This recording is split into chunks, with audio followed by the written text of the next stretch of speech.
अस्सलाम वालेकुम खातून हज़रात, मैं इसरार अहमद कसाना। जैसे कि आप देख रहे हैं, हमारे साथ आज एक बड़ा रिच पैनल मौजूद है और आज हमने बात करनी है भारत के हवाले से और ख़ास तौर पर जो वहाँ पे ह्यूमन राइट्स की सिचुएशन है और with the perspective of minorities, जो मिनॉरिटीज़ का वहाँ पे हो रहा है हाल। वहाँ पे ये यहाँ तक नौबत क्यों पहुँची है, इसका ज़रा तज़िया करना है कि हम कोशिश करेंगे और ख़ास तौर पे जो ह्यूमन राइट्स कमीशन है और ह्यूमन राइट्स वॉच की जो रिपोर्ट्स हैं, उनका भी बीच में तज़किरा कर लेंगे। और साथ-साथ देखेंगे कि जो मुख्तलिफ वाक़यात हम देख रहे हैं, अभी हमने रिसेंटली देखा कि जो लिंचिंग के वाक़यात हैं, उनमें बहुत इज़ाफ़ा हो गया है। अभी हाल ही में लास्ट वीक की बात है कि एक सिख नौजवान को जिस तरीके से लिंच किया गया वहाँ पे और जिस तरीके से क्राउड ने उसको उसकी जान ले ली वहाँ पे ओपनली दिन दिहाड़े, उसमें ये इस तरह के जो वाक़यात हैं, ये क्यों हो रहे हैं और इनको कैसे रोका जा सकेगा? तो इस पूरी जो सिचुएशन है उसके हवाले से बात करने के लिए हमारे साथ मौजूद है एक बहुत बड़ा रिच पैनल। सबसे पहले मेरे साथ मौजूद हैं जनाब एम्बेसडर इस्लाम सिद्दीकी साहब। ये बहुत ही इफ़ेक्टिवली काम करते रहे हैं, अमेरिका में रहते हैं, वाशिंगटन में हैं और ये आजकल हैं प्रेसिडेंट अमेरिकन मुस्लिम इंस्टीट्यूशन, इनकी ऑर्गेनाइजेशन है। इससे पहले ये ओबामा एडमिनिस्ट्रेशन में भी रह चुके हुए हैं, 2010 to 2014 as chief agriculture negotiator with office of the US trade representative, जो कि प्रेसिडेंट ऑफिस में उनका एक एग्जीक्यूटिव ऑफिस था उसमें। इसके साथ-साथ डॉक्टर सिद्दीकी साहब जो हैं, ये इन्होंने बड़ा एक्टिव रोल प्ले किया है 2013 के जो सक्सेसफुल डब्ल्यूटीओ मिनिस्टीरियल मीटिंग थी इन बाली और इंडोनेशिया में, उसमें इनका बड़ा एक रोल था। उसके साथ-साथ ये senior adviser for global food security रहे हैं, centre for strategic and international studies के, वो भी वाशिंगटन में। और 1997 और 2000 के दरमियान डॉक्टर सिद्दीकी साहब जो हैं, इन्होंने क्लिंटन एडमिनिस्ट्रेशन में भी सर्व किया हुआ है।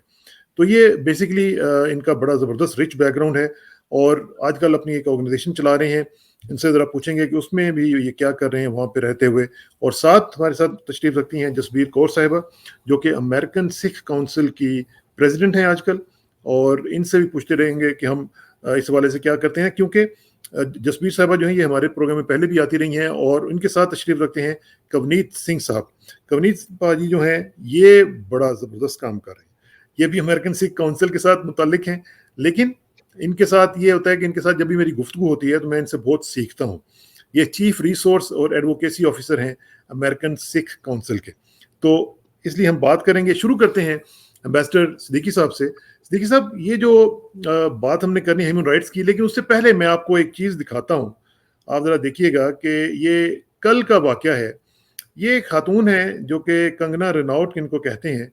उन्होंने ये बयान दिया है कि जनाब 1947 की जो आज़ादी हमें मिली थी वो तो भीख थी, वो एल्म्स थे, वो कुछ भी नहीं था सिवाय इसके कि वो हमें उन्होंने झटका दिया और कह दिया कि लो और अब रो, ये उनके अल्फाज हैं।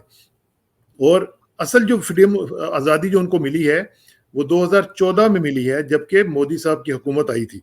ये मैं डेक्कन हेरल्ड का आपको दिखा रहा हूँ, ये वो खातून है, ये आप देख सकते हैं इनको।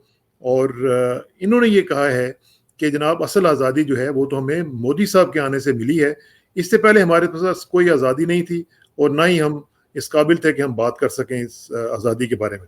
तो ये जो सूरत हाल है, और ये ख़ास तौर पे उस वक़्त कहा गया है कि जब कल मौलाना अबुल कलाम आज़ाद की हैप्पी बर्थडे, जिसको हम कहते हैं, बर्थडे मनाई जा रही थी और नेशनल एजुकेशन डे भी था, तो उस दिन उन्होंने ये ख़ास तोहफ़ा दिया। Your take on it. देखिए, मैं इस हादसे से वाकिफ़ हूँ, उनकी पर्सनैलिटी से भी वाकिफ़ हूँ, कंगना रनौत की। जी। एंड वो जो है, शी इज़ द, वो कहना चाहिए कि chief promotion officer of BJP and RSS in India. She is just diverting, जो सब्जेक्ट जो है वो डिवर्ट करती हैं, जो मुद्दे हैं, जैसे कि महंगाई का है और दूसरी बातों का है, अनएम्प्लॉयमेंट का है, और दूसरे और जो इश्यूज़ हैं, जो ब्रेड एंड बटर इश्यूज हैं फॉर इंडियन पॉपुलेशन। तो वो जो कहना है, वो एक्चुअली में उसका एक दूसरा वर्जन मैंने सुना है कुछ और radical right wing Hindu group से। वो ये है कि Narendra Modi is the first prime minister of India, as we know, Hindu prime minister. As we know, there have been many Hindu prime ministers before. Nehru was the first Hindu prime minister. What they want to do is they demean और लोगों की जो और prime minister हुए हैं कि वो they were not true Hindus, in other words. हाँ। तो ये कह रही हैं, but I really think that we should not be paying attention for this people who are actually, जो ऐसा कहना चाहिए कि जैसे कि किसी के शोर और गुल जैसा करना है जिससे कि रियल सब्जेक्ट पे आप लोग और हम लोग बात ना कर पाए। लेकिन सिद्दीकी साहब, इसमें इंपॉर्टेंट बात यह है कि ये जो खातून है, इनको पद्मश्री अवार्ड मिल चुका हुआ है, which is the 4th highest award in the country. ये मतलब कोई छोटी मोटी बात तो नहीं है कि 4th हाईएस्ट अवार्ड जो है वो एक खातून को मिला है, तो उनकी बात को लोग इंपॉर्टेंस तो देंगे ना। नहीं, सही बात है। एक्चुअली में जो एक्सट्रीमिस्ट एलिमेंट है आरएसएस का, बीजेपी का, they must be really enjoying कि वो उन्हें अच्छा लगा होगा ये स्टेटमेंट। लेकिन जो एज ए डेमोक्रेसी, अच्छा इसका जो एक मैं बैकग्राउंड में जाना चाहूँगा, इंडिया की जो reputation all around the world है वो इस वक्त इन लोगों की वजह से नहीं है। इंडिया की जो कॉन्स्टिट्यूशनल डेमोक्रेसी 1947 में डॉक्टर अंबेडकर के जो अनटचेबल लीडर थे उस ग्रुप के, उन्होंने तो उसकी कमेटी ने स्टैब्लिश की। So a democracy which is based was blind to religion, no difference between Hindu, Muslim, Christian or Sikh. It was like blind to any religious test. Now she is creating this aura के ये जो है कह रही है कि साहब या तो कहना चाहे कि हिंदू प्राइम मिनिस्टर है पहला, या कहना चाहिए कि पहली बार 1947 में नहीं बल्कि 2014 में डेमोक्रेसी मिली। तो उसमें जो है what I really word I want to use, ये डेमोक्रेसी की बात नहीं है, ये जो रिलीजियस एंड हिंदुत्व की जो डेमोक्रेसी है उसकी बात कर रहे हैं। This is a step later to the next steps of Hindutva, how to make India a Hindu nation. Then this is what she's talking about. So basically this is a step towards majoritarianism, or majoritarianism is already there actually. It is there, but I think it's going to get more if Modi gets, in my view, if Modi is re-elected in 2014, I think this will be the start of not a majoritarian is already there. It says they will try to change the constitution. I'm afraid if the party gets another thumping majority, just इस बार 330 की मिली, तो it all depends what the outcome of the election is in 2024. But of course, before that, we'll see what happens in 2022 in the largest state elections, Uttar Pradesh election in UP. ठीक है, चलें इस पे बात करते हैं। भैन जी, मैं जरा थोड़ा जिहा मिक्स करांगा तो पंजाबी, और क्योंकि सिद्दीकी साहब ना उर्दू चलेगी तो पंजाबी चलेगी। अच्छा, ਇਹ ਦੱਸੋ ਕਿ ਜਿਹੜੀ ਹੈ ਇੱਕ ਤੇ ਇਹਦੇ ਤੁਹਾਡਾ ਕਮੈਂਟ ਆਣਾ ਚਾਹੀਦਾ ਹੈ ਕਿ ਖਾਸ ਤੌਰ ਤੇ ਜਿਹੜਾ ਕੰਗਨਾ ਨੇ ਗੱਲ ਕੀਤੀ ਹੈ, ਔਰ ਦੂਸਰਾ ਥੋੜਾ ਜਿਹਾ ਵੀ ਦੱਸੋ ਕਿ ਜਿਹੜਾ ਹਿਊਮਨ ਰਾਈਟਸ ਇਸ਼ੂ ਚੱਲ ਰਿਹਾ ਹੈ, ਔਰ ਜਿਸ ਤਰ੍ਹਾਂ ਅਸੀਂ ਰੀਸੈਂਟਲੀ ਦੇਖਿਆ ਕਿ ਇੱਕ ਸਿੱਖ ਨੌਜਵਾਨ ਨੂੰ ਜਿਸ ਤਰੀਕੇ ਨਾਲ ਉੱਤੇ ਲਿੰਚਿੰਗ ਕੀਤੀ, ਮੁਸਲਮਾਨਾਂ ਦੀ ਤੇ ਲਿੰਚਿੰਗ ਉੱਤੇ ਇੱਕ ਰੂਟੀਨ ਬਣ ਚੁੱਕੀ ਹੈ, ਲੇਕਿਨ ਹੁਣ ਤੇ ਸਿੱਖਾਂ ਨੂੰ ਵੀ ਉਹਨਾਂ ਨੇ ਟਾਰਗੇਟ ਕਰਨਾ ਸ਼ੁਰੂ ਕਰ ਦਿੱਤਾ ਜੀ। हाँ जी, और सब तो पहला I will go back in English and Punjabi, Urdu, maybe everything mixed because we are using all the languages, it's fine. पहली गल तो जी कंगना रनौत हैगी है, I just don't give any importance to this woman because उसका जो उसका किरदार है, जो उसका काम है वो क्या है, एक नाचने गाने वाली औरत है, और उन्होंने आगे वो रखा हुआ है, मदारी नहीं होता वो डमरू बजाते हैं तो फिर वो आगे से बंदर नाचते रहते हैं, वो वाला खेल है। और क्योंकि वहाँ पे ज्यादातर लोग जो हैं वो बस उन्होंने ऐसे बनाए हुए हैं कि वो फिल्म वालों को सब कुछ समझते हैं कि फिल्म वाले पता नहीं क्या खुदा, जैसे अमिताभ बच्चन को खुदा बोलते रहते हैं, उसके पैरों में गिरते रहते हैं, ऐसे ही उन्होंने ऐसी औरतें रखी हुई हैं। और ये जो औरत है इसको पैसे इस चीज के देते हैं वो, और ये जो अवार्ड भी इसी चीज का दिया है कि तुम ऐसी ऐसी आग लगाने वाली जो बातें हैं वो तुम बोलो और तुम हिंदुओं को खुश करो।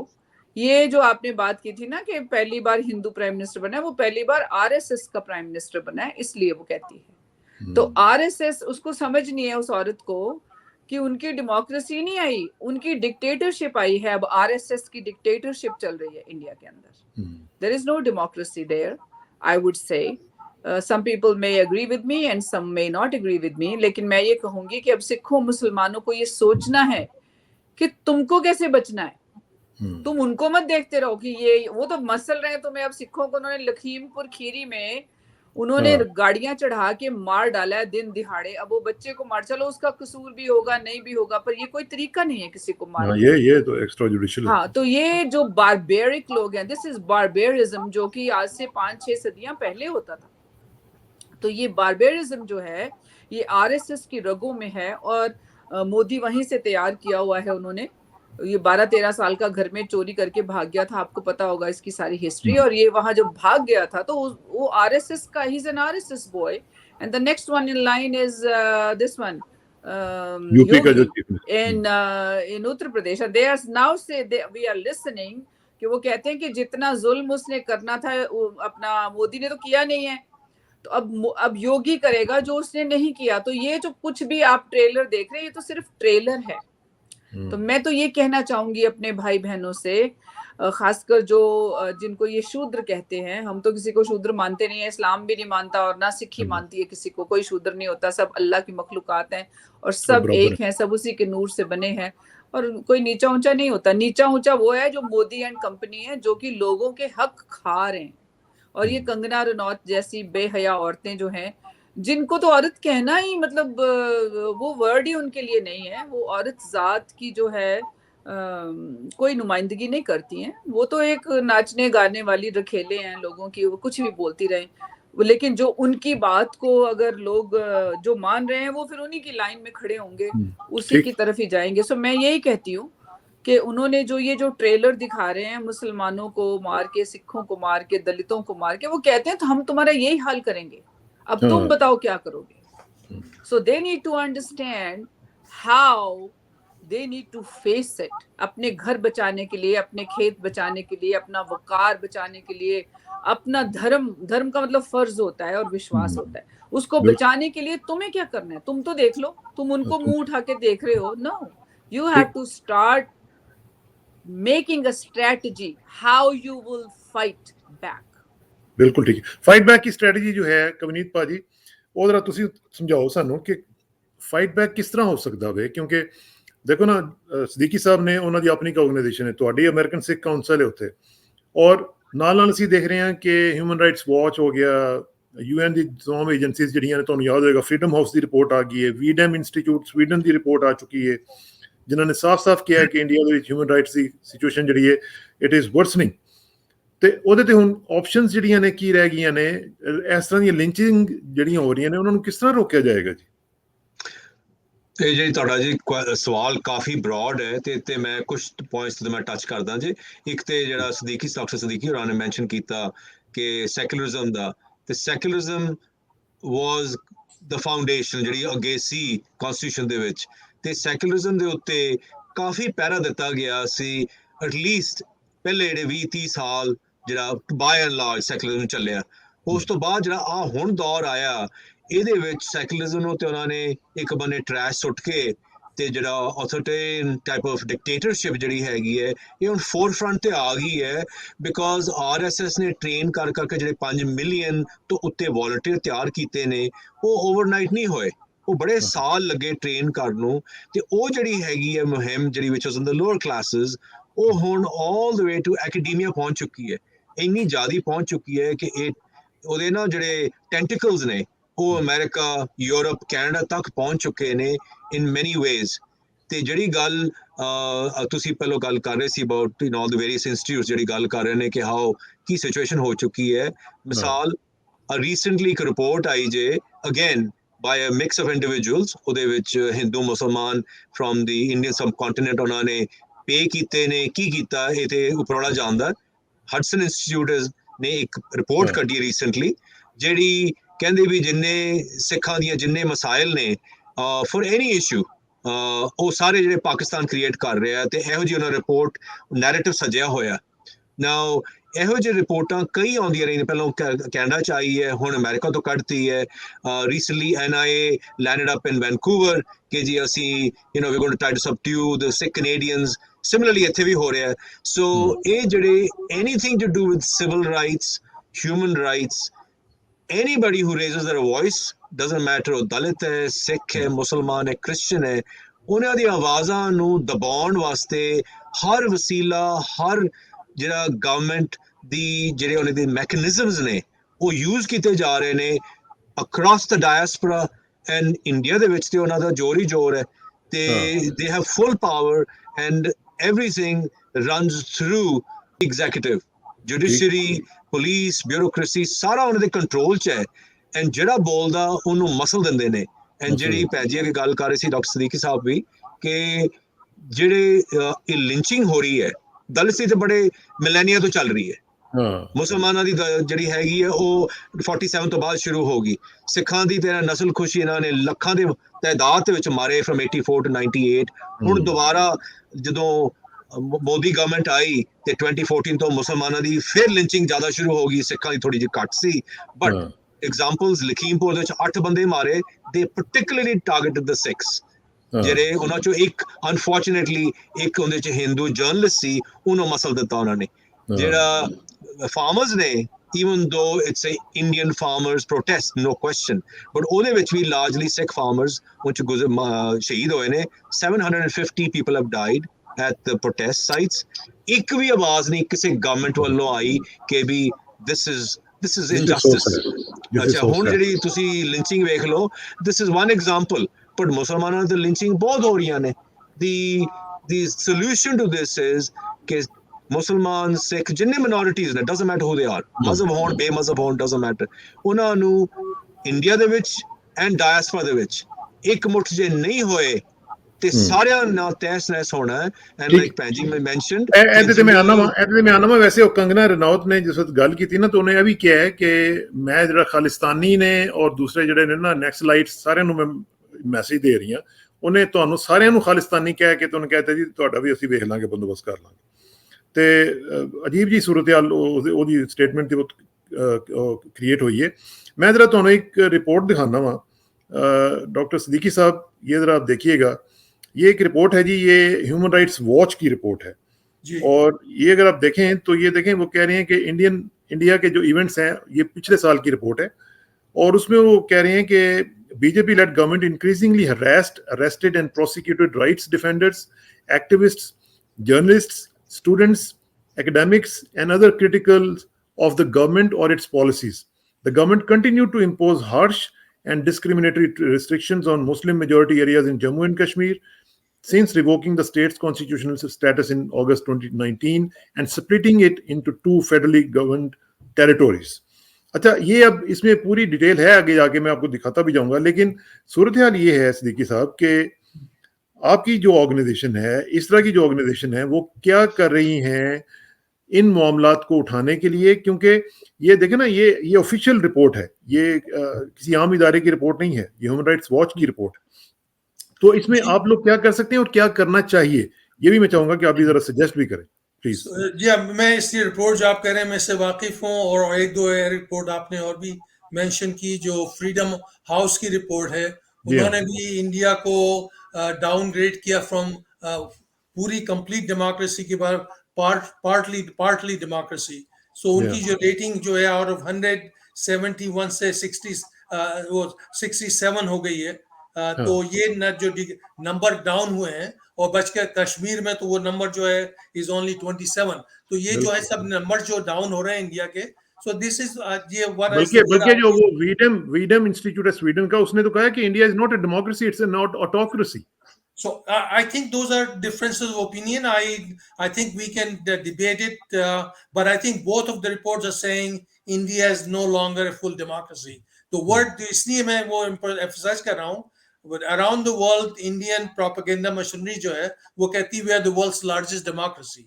वो सुन रहे हैं ना गौर करें बात पे मैं उसको आपको इसे आपके व्यूअर्स को ये कहना चाहता हूँ कि ये बहुत ही जो डेंजरस ट्रेंड है कि ये इंडियन डेमोक्रेसी इज डिक्लाइनिंग तो आपने का सवाल था कि organisations not only Muslim organisation in America so diaspora की जो Hindu Americans for human rights Christian organisation फायोकोना AMI and other organisation 15-16 organisations हैं It's called India Working Group. हम लोगों का जो मकसद है वो यही है कि उसको लाइट शाइन करें ये जो हो रहा है इंडिया में देखिए एक वर्ड जो यूज किया एक बहुत ही इंटेलेक्चुअल स्पीकर ने सो AMI ने 2-3 बड़ी इवेंट की हैं जिसमें तीनों कॉन्टिनेंट से लोग पार्टिसिपेट किए अबाउट 800 पीपल उसमें ये क्लियरली जाहिर था कि इंडियन डेमोक्रेसी जो है वो डिक्लाइन पे नहीं बल्कि is coming more bordering on autocracy जैसा आपने वर्ड किया दूसरा ये है कि उसको उनका सबसे बड़ा सजेशन था इन पैनल का कि इस इश्यू को इस वक्त इंडिया के बगैर अलावा इंटरनेशनलाइज करना चाहिए in other words we have to expose what's going in India to other international partners, because उनकी जो अभी तक यही है कि India is the land of democracy, land of Gandhi and all those things. तो उसे जो है इंटरनेशनलाइज करने के लिए क्या करना है, आई थिंक जो आप यह कर रहे हैं इस फोरम पे, मोर फोरम्स यूरोप में, and go working with governments in both European unions. In America, we have been working with US Commission on international religious freedom. उन्होंने 2 साल in a row 2020 में and 2021 में कहा कि इंडिया जो डिजर्व है to be in the list of 14 countries जहाँ पे international human rights are not being followed or they are in danger. ਠੀਕ, तो ਜਸਬੀਰ ਭੈਣ ਜੀ, ਤੁਹਾਡਾ ਕੀ ਖਿਆਲ ਹੈ ਇਹਦੇ ਬਾਰੇ ਕਿ ਤੁਹਾਡੇ ਵੀ ਇੱਕ ਆਰਗੇਨਾਈਜੇਸ਼ਨ ਤੁਸੀਂ ਹੈਡ ਕਰ ਰਹੇ ਹੋ, ਕਿਸ ਤਰੀਕੇ ਨਾਲ ਇਹਨੂੰ ਅੱਗੇ ਅਸੀਂ ਲੈ ਕੇ ਜਾ ਸਕਨੇ ਆ? ਕਿਉਂਕਿ ਦੇਖੋ ਇਸ ਨੂੰ ਕਿਸੇ ਨਾ ਕਿਸੇ ਜਗ੍ਹਾ ਤੇ ਜਾ ਕੇ ਰੋਕਣਾ ਤੇ ਪਏਗਾ। ਅਗਰ ਰੋਕਿਆ ਨਾ ਗਿਆ ਤੇ ਫਿਰ ਤੇ ਇਸ ਤਰ੍ਹਾਂ ਹੀ ਵਿਚਾਰੇ ਮਿਨੋਰਿਟੀਜ਼ ਜਿਹੜੀਆਂ ਨੇ, ਸਿੱਖ ਨੇ, ਦਲਿਤਸ ਨੇ, ਮੁਸਲਮਾਨ ਨੇ, ਉਹ ਤੇ ਸਫਰ ਕਰਦੇ ਚਲੇ ਜਾਣਗੇ ਔਰ ਉਹਨਾਂ ਨੂੰ ਕੋਈ ਰੋਕੇਗਾ ਹੀ ਨਹੀਂ। ਹਾਂਜੀ ਵੀਰ ਜੀ, ਅਸੀਂ ਦੇਖੋ ਆਪਣੀ ਆਰਗੇਨਾਈਜੇਸ਼ਨ ਜਿਹੜੀ ਸਾਡੀ ਅਮਰੀਕਨ ਸਿੱਖ ਕਾਉਂਸਲ ਹੈ, ਬੇਸਿਕਲੀ ਇਟਸ ਫॉर द ਜਿਹਨੇ ਸਾਡੇ ਸਿੱਖ ਇਸ਼ੂਜ਼ ਬਾਹਰ ਹੁੰਦੇ ਆ, ਪਰ ਲੇਕਿਨ ਹੁਣ ਅਸੀਂ ਕਈ ਸਾਲਾਂ ਤੋਂ, ਵੀਰ ਜੀ ਕਵਨੀਤ ਨੂੰ ਵੀ ਪਤਾ ਹੈ, ਤੇ ਅਸੀਂ ਸਾਰੇ ਜਣੇ we are reaching out to all other organisations, ਉਹ ਮੁਸਲਿਮਸ ਦੀਆਂ ਹੋਣ, ਦਲਿਤਸ ਦੀਆਂ ਹੋਣ, ਜਾਂ ਹੋਰ ਕੋਈ ਸਾਊਥ ਇੰਡੀਅਨਸ ਜਿਹੜੇ ਉਹ ਵੀ ਇੱਦਾਂ, ਉਹਨਾਂ ਦੇ ਵੀ ਬੜੇ ਹਿਊਮਨ ਰਾਈਟਸ ਵਾਇਓਲੇਟ ਹੋਏ ਨੇ, ਉਹਨਾਂ ਨੂੰ ਅਸੀਂ ਰੀਚ ਆਊਟ ਕਰ ਰਹੇ ਹਾਂ। ਅਸੀਂ ਇੱਥੇ ਅਮਰੀਕਾ ਦੇ ਵਿੱਚ ਵੀ ਜਾ ਕੇ ਸਾਰਿਆਂ ਨੂੰ, ਜਿਹੜੇ ਸਾਡੇ ਕਾਉਂਸਲਰਸ ਨੇ, ਇੱਥੇ ਟੀਚਰਸ ਨੇ, ਜਾਂ ਇੱਥੇ ਸਾਈਕੋਲੋਜਿਸਟ ਨੇ, ਜਾਂ ਸਕਾਊਟਿੰਗ ਦੇ ਵਿੱਚ ਹੈਗਾ, ਉੱਥੇ ਜਾ ਕੇ ਅਸੀਂ ਸਾਰਾ ਦੱਸਦੇ ਹਾਂ ਵੀ ਸਾਡਾ ਕਿੱਦਾਂ ਜੈਨੋਸਾਈਡ ਲਗਾਤਾਰ ਜਾਰੀ ਹੈ, ਔਰ ਅੱਜ ਦੇ ਜ਼ਮਾਨੇ 'ਚ ਵੀ ਜਾਰੀ ਹੈ, ਕਦੀ ਰੁਕਿਆ ਨਹੀਂ ਹੈ। And they kill us and then they blame us ਕਿ ਤੁਸੀਂ ਜੀ ਇਹ ਕੀਤਾ ਹੈ, ਇਸ ਕਰਕੇ ਤੁਹਾਨੂੰ ਹੀ ਮਾਰਨਾ ਹੈ, ਤੁਹਾਨੂੰ ਹੀ ਅਸੀਂ ਬਲੇਮ ਕਰਨਾ ਹੈ। ਜਿੱਦਾਂ ਕਾਤਿਲਾਂ ਦਾ ਕੰਮ ਹੁੰਦਾ ਹੈ, ਉਹ ਆਪਣੇ ਜਿਹੜਾ ਸ਼ਿਕਾਰ ਹੁੰਦਾ ਜਾਂ ਟਾਰਗੇਟ ਹੁੰਦਾ, ਨਾਲੇ ਉਹਨੂੰ ਮਾਰਦੇ ਨੇ, ਨਾਲੇ ਉਹਨੂੰ ਲੁੱਟਦੇ ਨੇ, ਨਾਲੇ ਉਹਦਾ ਹੀ ਕਸੂਰ ਕੱਢਦੇ ਆ। ਉਹ ਕੋਈ ਵੀ ਸ਼ਾਸਕ ਰਹੇ ਹੋਣ, ਚਾਹੇ ਉਹ ਗੋਰੇ ਸੀ ਜਾਂ ਹੁਣ ਇਹ ਨੇ ਉੱਥੇ ਜਿਹੜੇ ਰਾਜ ਕਰ ਰਹੇ। So we are trying to educate people more and more through many, because ਹੁਣੇ ਅਸੀਂ ਜਦੋਂ ਕਿਸਾਨ ਮੋਰਚੇ ਨੇ ਵੀ ਉੱਥੇ ਕਾਫੀ ਲੋਕਾਂ ਨੂੰ ਜਾਗਰੂਕ ਕੀਤਾ ਹੈ ਕਿ ਇਹ ਜਿਹੜੀ ਸਰਕਾਰ ਹੈਗੀ ਹੈ RSS ਦੀ, ਇਹ ਕੀ ਕਰ ਰਹੀ ਹੈ, ਔਰ ਇਹਨੇ ਕਿੱਦਾਂ ਹੁਣ ਬਾਹਰ ਦੇ ਕਾਰਪੋਰੇਟਸ ਦੇ ਨਾਲ ਹੱਥ ਮਿਲਾ ਕੇ ਤੇ ਲੋਕਾਂ ਦੀਆਂ ਜ਼ਮੀਨਾਂ, ਕਿ ਲੋਕਾਂ ਦੇ ਚੁੱਲ੍ਹਿਆਂ ਤੱਕ, ਮਤਲਬ they are just like trying to snatch away their morsels of bread, whatever they have, 1 or 2, ਉਹਨਾਂ ਦੀਆਂ ਜ਼ਮੀਨਾਂ, ਉਹਨਾਂ ਦੇ ਘਰ, ਉਹਨਾਂ ਦੀ ਜਾਇਦਾਦ, ਉਹਦੇ ਉੱਤੇ ਆ ਗਏ ਨੇ। ਇਸ ਕਰਕੇ ਉੱਥੇ ਉਹ ਚੱਲ ਰਿਹਾ ਹੈਗਾ ਸਾਡਾ ਜਿਹੜਾ ਕਿਸਾਨ ਮੋਰਚਾ, ਪਿਛਲੇ ਪੂਰਾ ਸਾਲ ਹੋ ਗਿਆ ਹੁਣ, ਤੇ ਸਾਲ ਤੋਂ ਵੀ ਉੱਤੇ ਹੋ ਗਿਆ, 1 ਸਾਲ 2 ਮਹੀਨੇ ਹੋ ਗਏ ਨੇ। ਐਂਡ ਬੇਸਿਕਲੀ ਉਹ ਸਿੱਖਾਂ ਨੂੰ, ਹੁਣ ਤੁਸੀਂ ਉਦੋਂ ਪੁੱਛ ਰਹੇ ਸੀ ਨਾ, ਜਿਹੜੀ ਲਿੰਚਿੰਗ ਚੱਲ ਰਹੀ ਹੈ, ਉਹਨਾਂ ਨੇ ਮਾਰਿਆ, ਉਹਨਾਂ ਨੇ ਦਿਖਾਇਆ ਕਿ ਮਤਲਬ ਜ਼ਿਆਦਾਤਰ ਪੰਜਾਬ ਦੇ ਸਿੱਖ ਨੇ ਉਹਦੇ ਵਿੱਚ, ਤੇ ਉਹਨਾਂ ਤੇ ਬਾਹਰੋਂ ਅਸੀਂ ਜਿੰਨੇ ਜਾਣੇ ਹੈਗੇ ਆ, ਬੇਸ਼ੱਕ ਕੈਨੇਡਾ ਹੈ ਜਾਂ ਅਮਰੀਕਾ ਹੈ ਜਾਂ ਹੋਰ ਦੇਸ਼ ਨੇ, ਤੇ ਉਹ ਉੱਥੇ ਹੈਲਪ ਭੇਜਦੇ ਆ। ਉਹਨਾਂ ਦਾ ਵੀ ਦਿਲ ਦੁਖਦਾ ਹੈ, ਕਿਉਂਕਿ ਸਾਡਾ ਦਿਲ ਪੰਜਾਬ 'ਚ ਹੀ ਧੜਕਦਾ ਹੈ, ਬੇਸ਼ੱਕ ਅਸੀਂ ਕਿੱਥੇ ਵੀ ਬੈਠੇ ਹੋਈਏ। ਤੇ ਪੰਜਾਬ ਸਾਡਾ ਦੇਸ਼ ਹੈ, ਪੰਜਾਬ ਗੁਲਾਮ ਹੈ, ਪੰਜਾਬ ਨੂੰ ਨਹੀਂ ਆਜ਼ਾਦੀ ਮਿਲੀ, ਉਦੋਂ ਵੀ ਧੋਖਾ ਹੋਇਆ ਹੈ, ਅਗਾਂਹ ਤੱਕ ਧੋਖੇ ਹੁੰਦੇ ਆ ਰਹੇ, ਪਾਣੀ ਵੀ ਖੋਲਿਆ, ਸਭ ਕੁਝ ਖੋਲਿਆ, ਹੁਣ ਜ਼ਮੀਨ ਦੀ ਵਾਰੀ ਹੈ। ਸੋ ਮੇਰਾ ਕਹਿਣ ਦਾ ਮਤਲਬ ਹੈ ਕਿ we are reaching out to people of all creeds and castes and religions, ਕਿ ਆਪਾਂ ਇਕੱਠੇ ਹੋਣਾ ਪੈਣਾ। ਸੋ ਤੁਸੀਂ ਵੀ ਸਾਰੇ, ਤੁਹਾਨੂੰ ਵੀ ਗੁਜ਼ਾਰਿਸ਼ ਹੋਏਗੀ, ਔਰ ਸਿੱਦੀਕੀ ਸਾਹਿਬ ਨੂੰ, ਤੁਹਾਨੂੰ ਤੁਹਾਡੇ ਮਾਧਿਅਮ ਤੋਂ, ਕਿ ਜਿੰਨੇ ਵੀ ਮੁਸਲਮਾਨ ਨੇ, ਦਲਿਤ ਨੇ, ਸਿੱਖ ਨੇ, ਉਹਨਾਂ ਨੂੰ ਇਕੱਠਿਆਂ ਹੋ ਕੇ ਲੜਨਾ ਚਾਹੀਦਾ ਹੈ, ਕਿਉਂਕਿ ਉਹ ਇਕੱਠੇ ਨੇ। ਕਿਉਂਕਿ ਭੈਣ ਜੀ ਦੇਖੋ, ਤੁਸੀਂ ਅਮਰੀਕਾ 'ਚ ਹੀ ਸਿਰਫ ਦੇਖ ਲਓ ਕਿ ਕਿਸ ਤਰੀਕੇ ਨਾਲ ਉਹ ਇਕੱਠੇ ਨੇ, ਉਹ ਕਿਸ ਤਰੀਕੇ ਨਾਲ HSS ਦੇ ਨਾਂ ਦੇ ਉੱਤੇ ਉਹਨਾਂ ਨੇ ਮੰਦਰਾਂ ਦੇ ਉੱਤੇ ਆਪਣਾ ਕਬਜ਼ਾ ਕਰ ਲਿਆ ਹੋਇਆ ਹੈ, ਉਹਨਾਂ ਨੇ ਆਪਣੀ ਬਾਕੀ ਜਗ੍ਹਾ ਦੇ ਉੱਤੇ ਉਹਨਾਂ ਦੀ ਤੁਸੀਂ ਲॉबिंग देख लो, ਉਹਨਾਂ ਦੀ ਤੁਸੀਂ इवन वाशिंगटन में, एम्बेसडर साहब ये आपके लिए है कि वाशिंगटन में मुझे पता चला है कि कितना इफेक्टिवली उन्होंने इनरोड्स अपने क्रिएट कर लिए हुए हैं।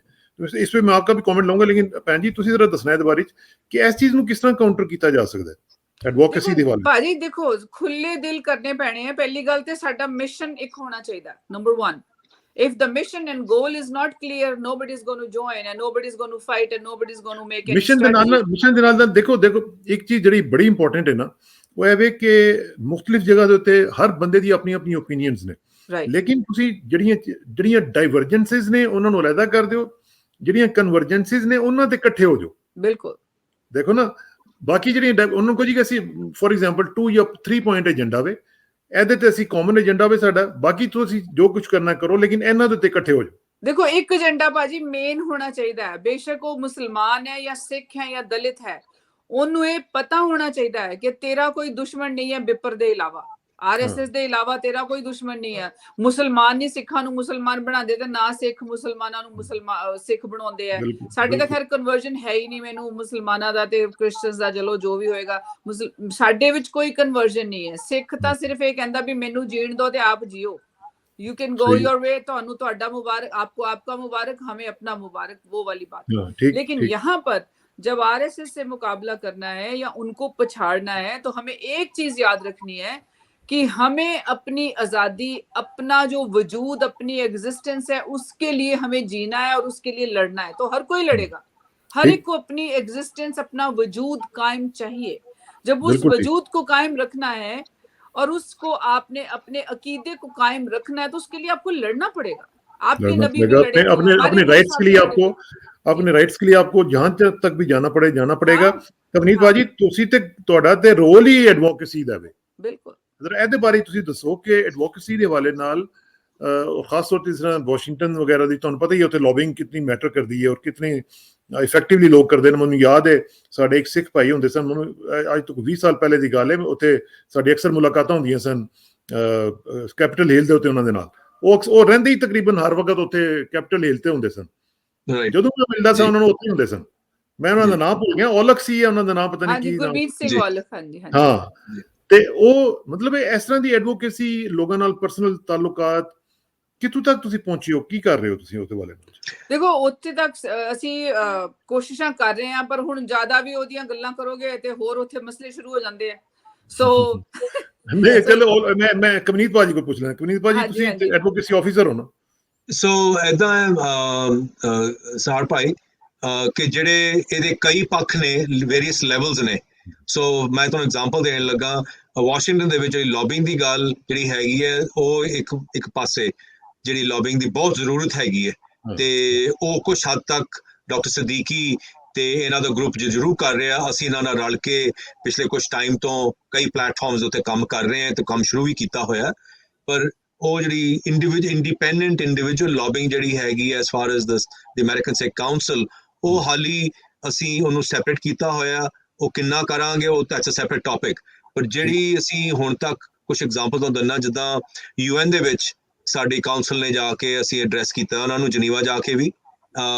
ਸੋ ਵਨ ਐਗਜ਼ਾਮਪਲ ਅਗੇਨ, ਉਹਦੀਆਂ ਜਿਹੜੀਆਂ ਰਿਪੋਰਟਾਂ ਨੇ ਜਾਂ ਉਹਦੇ ਜਿਹੜੇ ਪੇਪਰ ਸੀ, ਉਹ ਕੰਪਾਈਲ ਕਰਕੇ ਜਿਹੜੀ ਕਿਤਾਬ ਇਸ਼ੂ ਹੋਈ ਸੀ, ਪਬਲਿਸ਼ ਹੋਈ ਸੀ, ਉਹ ਕਿਤਾਬ ਇੰਨੀ ਚੰਗੀ ਨਿਕਲੀ ਕਿ ਇਸ ਵੇਲੇ ਜਿਹੜੀ ਸਭ ਤੋਂ ਲਾਰਜੈਸਟ ਯੂਨੀਵਰਸਿਟੀ ਨਿਊ ਜਰਸੀ 'ਚ ਹੈਗੀ, ਉਹ ਆਪਣੇ political science department, history department 'ਚ ਕਿਤਾਬ ਪਿਛਲੇ 5 ਸਾਲ ਤੋਂ ਵਰਤੀ ਜਾ ਰਹੀ ਹੈ। ਉਹਦੇ ਵਿੱਚ ਹਿਊਮਨ ਰਾਈਟਸ ਦੀ ਗੱਲਾਂ ਨੇ ਸਾਰੀਆਂ। ਹਿਊਮਨ ਰਾਈਟਸ ਗੱਲਾਂ ਕੱਲੀਆਂ ਸਿੱਖਾਂ ਦੀ ਨਹੀਂ ਹੈਗੀਆਂ, ਉਹ ਮੁਸਲਮਾਨਾਂ ਦੇ ਉੱਤੇ, ਕ੍ਰਿਸਚੀਅਨਸ ਦੇ ਉੱਤੇ, ਐਨ ਸਿੱਖਾਂ ਦੇ ਉੱਤੇ ਅਤਿਆਚਾਰ ਹੋ ਰਿਹਾ, ਉਹ ਬੱਚੇ ਪੜ੍ਹ ਰਹੇ ਨੇ। ਉਹ that is taking hold, effect ਹੋ ਰਿਹਾ, it's reaching out to the masses. ਦੂਜਾ, ਜਿਹੜੀ ਸਾਡੇ ਨਾਲ ਸਿੱਖਾਂ ਨਾਲ ਅਤਿਆਚਾਰ ਹੋਇਆ 94 ਤੋਂ ਲੈ ਕੇ 98 ਤੱਕ, the mass genocide sustained for 14-15 years, 14-15 ਸਾਲ ਜਿਹੜਾ ਹੋਇਆ, ਉਹਦੀ ਜਿਹੜੀ ਐਜੂਕੇਸ਼ਨ ਪਾਰਟ ਹੈ, ਲੋਕਾਂ ਨੂੰ ਦੱਸਣਾ ਕਿ ਵੀ ਸਾਡਾ ਇਹ ਹੋਇਆ, ਕਿਉਂਕਿ ਕੋਈ ਐਕਨੋਲੇਜ ਕਰਨ ਨੂੰ ਤਿਆਰ ਨਹੀਂ, ਕਿਉਂਕਿ ਉੱਥੋਂ ਦੀ ਹੁਕੂਮਤ ਜਿਹਦੀ ਗੱਲ ਕਰ ਰਹੇ ਹਾਂ ਆਪਾਂ, ਉਹ ਤੇ ਐਕਨੋਲੇਜ ਕਰਨ ਨੂੰ ਤਿਆਰ ਹੀ ਨਹੀਂ ਹੈਗੇ। ਸੋ ਉਹਨੂੰ ਪੜ੍ਹਾਉਣ ਵਾਸਤੇ ਅਸੀਂ ਜਿਹੜਾ 10-12 ਸਾਲ ਯਤਨ ਕੀਤਾ, ਉਹ ਅੱਜ ਨਿਊ ਜਰਸੀ ਸਟੇਟ ਦੇ ਵਿੱਚ ਓਫੀਸ਼ੀਅਲੀ ਪੜ੍ਹਾਇਆ ਜਾ ਰਿਹਾ।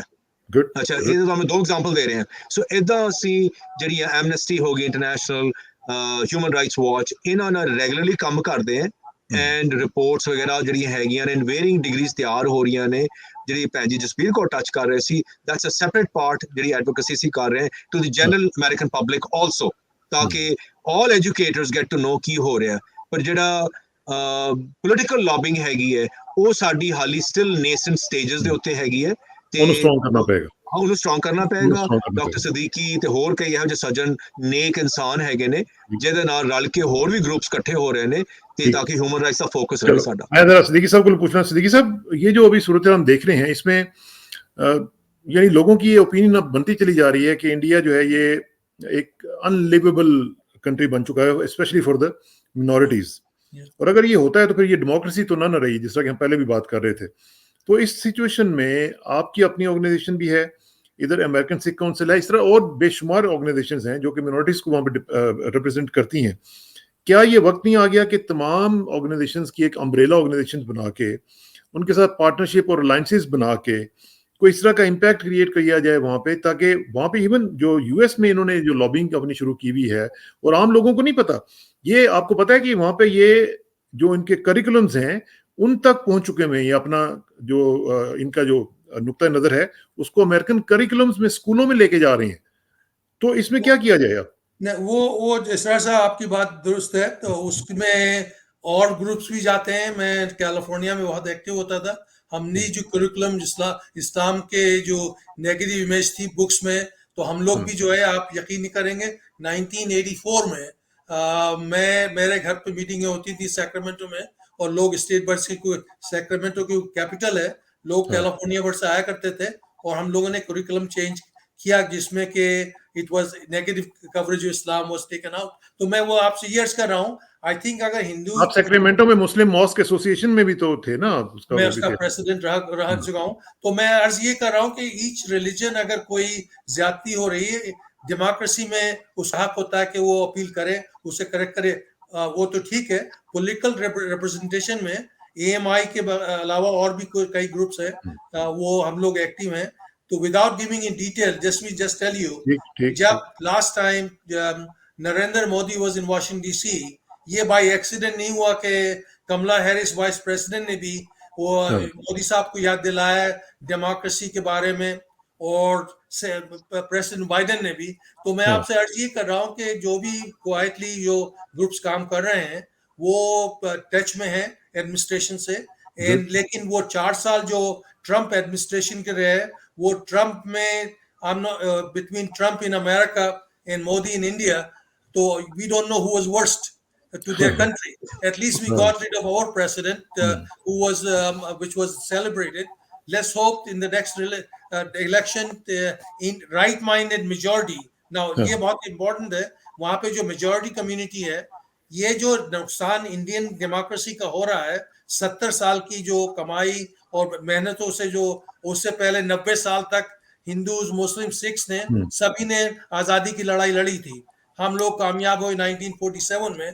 आप 70 साल के बाद ये जो हिंदुत्व का एजेंडा खड़ा किया है आरएस वालों ने, उसको अगर डिफीट हम नहीं कर सकते हैं, तो इसमें नुकसान मुसलमानों का, सिखों का नहीं है, इससे सबसे ज्यादा नुकसान जो है हिंदूज का भी है। क्योंकि आपको याद होगा यूगोस्लाविया एक कंट्री होता था। अगर किसी बच्चे से पूछें कनाडा में या अमेरिका में Yugoslavia, they would not even recognise that name, इसलिए कि वो कंट्री तितर बितर हो गया, डिसॉल्व हो गया, रिलीजियस फेनेटिज्म आ गया। तो ये रिलीजियस फेनेटिज्म जो है, वो जो इंडिया में एक वायरस फैल गया है, I think is hurting, is not going to hurt Muslims and Sikhs, is going to hurt every one of them, and this is the message I think we should be trying to get. The land of Gandhi should not be falling victim to this sectarianism जो वो आजकल वहां पे फैल रहा है, और इस पे हमें सबको मिलकर करना चाहिए, because we are in it together. ये हम सब लोगों का एक मसला है, और इसमें मेरा ख्याल है कि जितना भी हो सकता है रोल सबको प्ले करना चाहिए। टाइम चूंकि कम है और हमेशा तिचनगी रह जाती है, भैन जी दी गल्लां सुन के तो वैसे ही दिल करता है सुनते ही चले जाइए। तो जसवीत भाई, भैन जी, तुहाडी बहुत बहुत मेहरबानी जी, धन्यवाद जी। और एम्बेसडर साहब का भी बहुत बहुत शुक्रिया। कवनीत भाई, तुहाडा बहुत शुक्रिया जी। और उम्मीद है और दुआ है कि अल्लाह करे कि हम इस तरह की जो ऑर्गेनाइजेशंस हैं वो मिलके इस तरह का काम कर सकें, क्योंकि ये बेड़ा उठाना पड़ेगा, क्योंकि ये हमारा सबका मसला है, कुछ एक का मसला तो है नहीं। तो इंशाल्लाह आपसे रब्ता रहेगा, दुआ में याद रखिएगा, और फिर मुलाकात होगी जी। बहुत शुक्रिया। Thank you. Thank you ji.